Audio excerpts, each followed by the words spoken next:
Hello, हाय, नमस्कार. मी दीपाली. तुमचं सगळ्यांचं स्वागत आहे माझ्या या चॅनलवर, जिथे तुम्हाला लाईफस्टाईल, स्किन केअर आणि असे अनेक प्रकारचे व्हिडिओज मी दर रविवारी घेऊन येत असते. तर दर रविवारी माझे व्हिडिओज पाहायला विसरू नका. महिला दिनानिमित्त मी हा जो विषय घेऊन आलेला आहे तो म्हणजे पर्सनॅलिटी डेव्हलपमेंट, म्हणजेच वैयक्तिक विकास. तर तुम्हाला सगळ्यांना माहिती आहे का नक्की पर्सनॅलिटी डेव्हलपमेंट म्हणजे नक्की काय? तोच विषय आज आपण थोडासा सोप्या पद्धतीने समजून घेऊयात की आपल्याला नक्की पर्सनॅलिटी डेव्हलपमेंट म्हणजे नक्की काय करायला हवं आहे. तर वेगवेगळ्या गोष्टी शिकणं हे फक्त पर्सनॅलिटी डेव्हलपमेंटमध्ये म्हणजेच वैयक्तिक विकासामध्ये मर्यादित नाही आहे. अशा बऱ्याच गोष्टी आहेत ज्या गोष्टींनी आपली स्वतःची एक ओळख निर्माण होते. आपण स्वतःसुद्धा एका वेगळ्या नजरेने पाहायला लागतो. तिथेच ते एक वेगळी इमेज आपण स्वतःची तयार करतो, म्हणजेच पर्सनॅलिटी डेव्हलपमेंट. थोडक्यात काय तर स्वतःची एक नवीन ओळख निर्माण करणं म्हणजेच पर्सनॅलिटी डेव्हलपमेंट. थोडक्यात आणि थोडंसं सोप्या पद्धतीने सांगायचं झालं ना तर कुंभार बघा, त्याला जेव्हा एक मटकं तयार करायचं असतं तर तेव्हा त्याच्याकडे एखादा मातीचा गोळा असतो आणि त्याला तो हळूहळू आकार देत एक सुंदर मटका तयार करतो. म्हणजेच आपण स्वतःला एक वेगळ्या पद्धतीने, वेगळ्या विचारांनी स्वतःमध्ये आचरणात ते आणणं म्हणजेच पर्सनॅलिटी डेव्हलपमेंट होय. आणि हा वैयक्तिक विकास आपल्यामध्ये आणायचा असेल तर स्वतःला ओळखणं अत्यंत महत्त्वाचं आहे. आपण स्वतः काय आहोत म्हणजे आपल्यातल्या त्रुटी काय आहेत, म्हणजे आपल्यातला कमकुवतपणा काय आहे आणि आपल्यातल्या चांगल्या गोष्टी काय आहेत. तर त्यांचा समतोल राखून आपण स्वतःमध्ये चांगल्या प्रकारे अजून किती बदल घडवू शकतो, ही सुरुवात आपण केली पाहिजे. हे अत्यंत महत्त्वाचं आहे. म्हणजे स्वतःला ओळखणं हे अत्यंत महत्त्वाचं आहे. तर त्यासाठी आपण काय काय केलं पाहिजे आणि कुठून सुरुवात केली पाहिजे, हा प्रश्न तुम्हाला नक्कीच पडत असेल.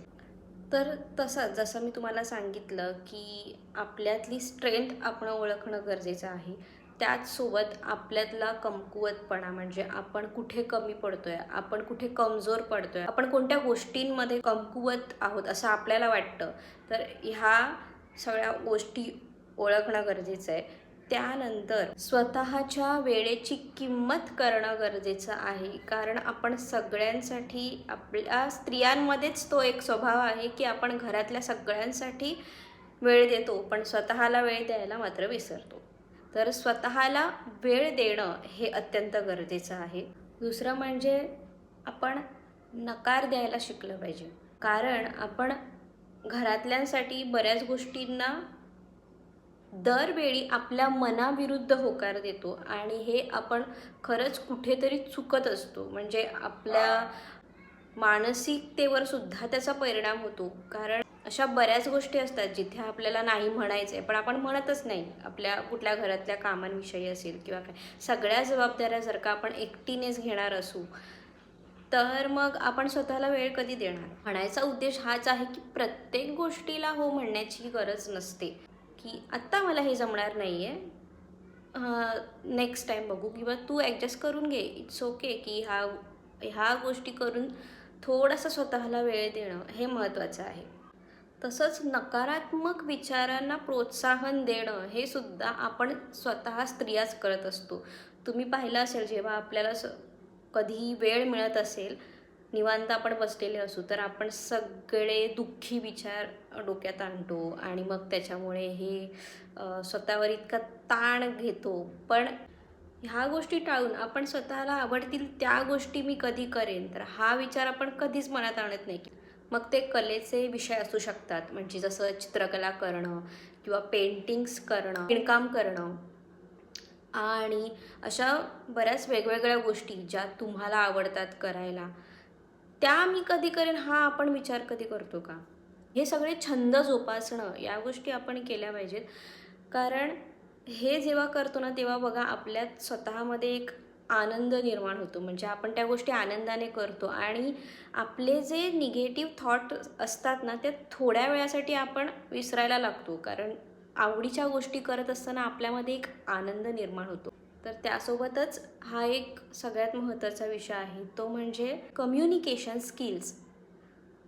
संवाद कौशल्य ज्याला म्हणतात, तर त्यामध्ये आपले बदल आपण आणणं गरजेचं आहे. स्वतःच्या संवादामध्ये आपण कोणाशी बोलत असू तर आपल्याला बोलताना आपले कोणते शब्द आपण उच्चारताना आपल्याला चुकीचे वाटत आहेत, आपल्याला बरोबर वाटत आहेत, त्याची प्रॅक्टिस असणं गरजेचं आहे. तिथूनसुद्धा एक पाऊल आपण पुढे टाकत असतो आपल्या पर्सनॅलिटी डेव्हलपमेंटसाठी.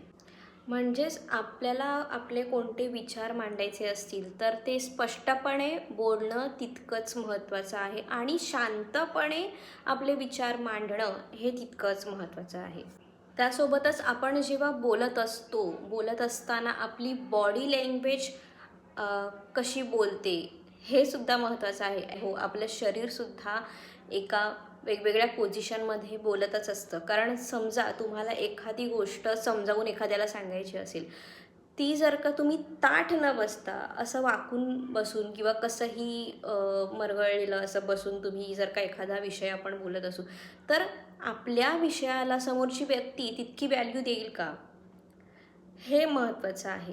जितकं आपण स्वतःची बॉडी लँग्वेज ठीक करून बोलू तितकंच आपण सगळ्यांना म्हणजे समोरच्या व्यक्तींना आपल्या बोलण्यामध्ये अट्रॅक्ट करून घेऊ शकतो, आपल्या संवादामध्ये अट्रॅक्ट करून घेऊ शकतो. त्यामुळे आपली बॉडी लँग्वेज जर का सुधारलेली आणि व्यवस्थित असेल तर नक्कीच लोक आपल्या बोलण्याकडे लक्षसुद्धा तितकंच सिरियसली देतील. आणि आपल्यामध्ये जितकी बोलण्याची क्षमता आहे ना, तितकीच ऐकून घेण्याची क्षमतासुद्धा असली पाहिजे, तेही शांतपणे. समोरच्या व्यक्तीकडून समोरची व्यक्ती जे सांगते ते शांतपणे ऐकण्याची क्षमतासुद्धा आपल्याला स्वतःमध्ये ठेवावी लागेल. तरच ती एक देवाणघेवाण होऊ शकते आणि एक उत्तम संवाद आपण प्रत्येकाशी साधू शकतो. त्यामुळे होतं काय की समोरच्या व्यक्तीला सुद्धा वाटतं बघा की हां, या व्यक्तीशी मी माझं एक प्रकारचं कनेक्शन किंवा माझे विचार मी या व्यक्तीसोबत मांडू शकते. आता पुढे ह्या सगळ्या गोष्टींसोबत शारीरिक आणि मानसिक आरोग्य उत्तम आणि चांगलं असणं हे सुद्धा महत्त्वाचं आहे. आणि त्या गोष्टींना आपण किती लक्ष देतो किंवा किती किंमत देतो हे आपल्या स्वतःवर निर्भर असतं. कारण की आपण स्वतःला आपल्यासाठी वेळ किती देतोय. तर दिवसातून आपण निदान अर्धा तास वेळ जरी स्वतःला दिला, 24 तासामधली 30 मिनटं जरी आपण स्वतःला दिलीत, तर आपण नक्कीच स्वतःमध्ये छोटे छोटे बदल घडवून स्वतःमध्ये स्वतःच्या पर्सनॅलिटीमध्ये वेगवेगळे बदल निर्माण करू शकतो. जसं स्वतःसाठी वेळ काढून आपण योगा करू शकतो, काही वेळ एक्सरसाइज करू शकतो किंवा काही वेळ तुम्हाला जर का वाचन करायचं असेल तर त्यासाठी तो वेळ देऊ शकतो. तर असे छोट्या छोट्या गोष्टी करून स्वतःची काळजी घेणं, मेडिटेशन करायचं असेल तर त्यासाठी सुद्धा आपण काही वेळ काढू शकतो. दिवसातला थोडासा वेळ स्वतःसाठी काढणं हे खूप अत्यंत महत्त्वाचं आहे आपल्या सगळ्या स्त्रियांसाठी. कारण हां, मी समजू शकते. तर तुम्ही म्हणाल की दिवसाभरात कामाचा इतका लोड असतो की स्वतःला वेळ देणंसुद्धा शक्य होत नाही. ही गोष्ट मी समजू शकते. पण निदान 24 तासामधले 30 मिनटं वेळ तरी आपण स्वतःसाठी नक्कीच काढू शकतो ना. आणि स्वतःला जर का जिद्द ठेवून आपण ह्या गोष्टी नाही केल्या ना, तर आपल्या स्वतःमध्ये आपण बदल कुठून सुरू करणार आणि कधी सुरू करणार, ह्या गोष्टी मग होऊच शकत नाही जर का आपल्याला ती जिद्द ठेवता येत नसेल. त्यामुळे जिद्द असणं महत्त्वाचं आहे.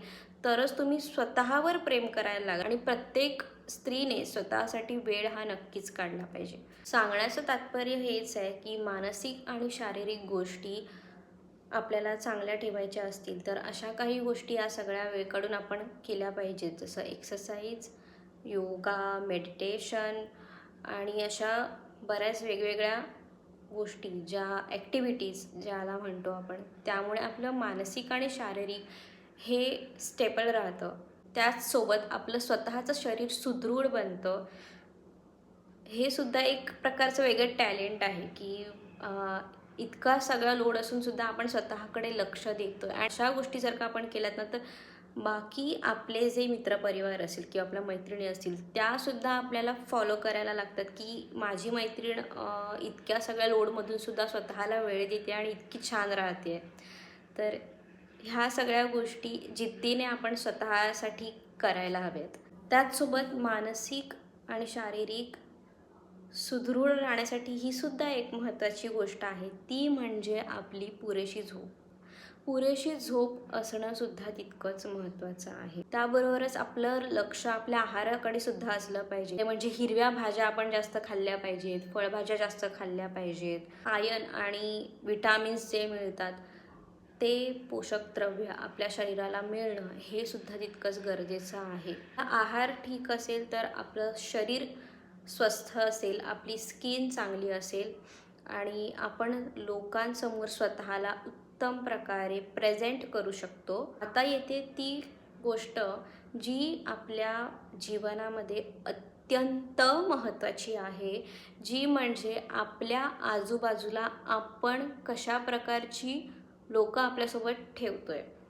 म्हणजेच आपला मित्रपरिवार किंवा आपल्या ओळखीची व्यक्ती जे कोणी असतील, ते जर का आपल्यासमोर नकारात्मक विचार जास्त मांडत असतील आणि त्याचा आपल्या मनावर परिणाम किंवा मानसिकतेवर परिणाम होत असेल, तर अशासोबत जास्त बोलणं आपण टाळलं पाहिजे. अशा मित्र आणि मैत्रिणींची किंवा आपल्या आजूबाजूच्या लोकांना आपण स्वतःसोबत ठेवलं पाहिजे, जी आपल्याला प्रोत्साहित करतील, आपल्याला सकारात्मक विचार देतील आणि आपल्या प्रत्येक चांगल्या निर्णयावर आपल्यासोबत असतील. अशा लोकांसोबत आपण आपले आचार विचार मांडणं गरजेचं आहे आणि अशी लोकं आपल्यासोबत असणं जास्त गरजेचं आहे. जाता जाता मी एवढंच सांगेन की ह्या सगळ्या गोष्टी आपल्या ह्या एका दिवसात तर होणाऱ्या नाही आहेत. प्रत्येक गोष्ट करायला आपल्याला एक प्रकारचा कालावधी लागतो आणि ह्या सगळ्या गोष्टींची प्रॅक्टिस असणं महत्त्वाचं आहे. आपल्या स्वतःच्या विचारांमध्ये आपण आपल्या नकारात्मक विचारांमध्ये आपण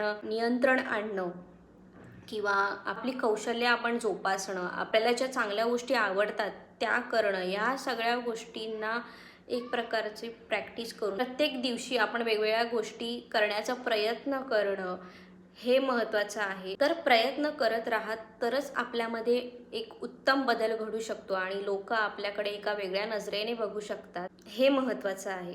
त्यामुळे मी आता माझा व्हिडिओ इथेच थांबवते. आय होप तुम्हाला हा विषय समजला असेल आणि असे जर का सगळे चांगले विषय आपल्यासमोर आणायचे असतील तर माझ्या व्हिडिओला लाईक, शेअर आणि सबस्क्राईब करायला विसरू नका.